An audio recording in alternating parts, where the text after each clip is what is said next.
April 8th, 2012. It's a sunny Sunday afternoon on Honeymoon Island. 3 children playing in the water suddenly go under. It was very traumatic. Their mother and father jump in, grabbing 2 of their kids, but that leaves 6-year-old Ruby stranded and all alone. I thought she was dead, and I was so scared. Nearby, Eileen Hall and her husband Alan are collecting seashells along the shore. And he took off. There was no hesitation. Alan grabbed a hold of Ruby and began nudging her back to land. The gift that he gave was so heroic and selfless and unexplainable. A year later, Ruby celebrates her 7th birthday with an ironic twist, swimming in Alan and Eileen's pool. Is Alan watching you from heaven, right? Yeah.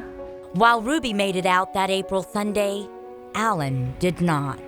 My husband loved children, and I know he's looking down on Ruby on her birthday today, thanking God that she is here. Alan sacrificed his life to save a stranger. I'm so lucky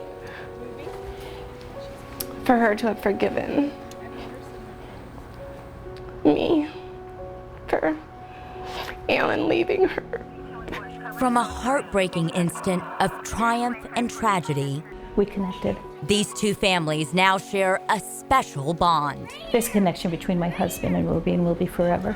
We've grown very, very close. Eileen says Alan epitomizes what it means to be a hero. So I'm very proud of him. I'm very, very proud. This bench marks his bravery. It reads, "In memory of Alan B. Hall, a real-life hero." You know, a lot of heroes always say, "I just did what anybody would have done in my shoes." But experts say that's really not the case. It might be worrying that you can't perform the act. Matt Langdon is literally writing the hero handbook. He points to something called the bystander effect. If no one else is jumping in, why should I?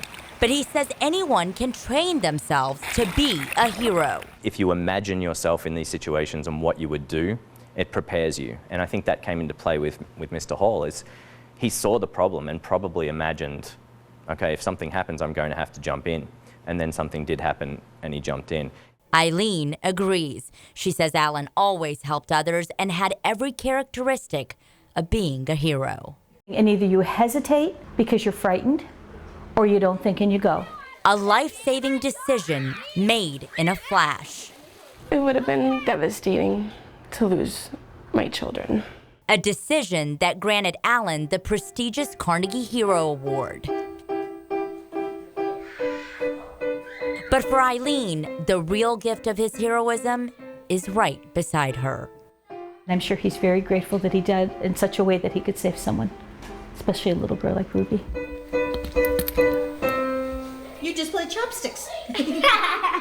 Hetal Gandhi, Fox 13 News. Hetal Gandhi, Fox News.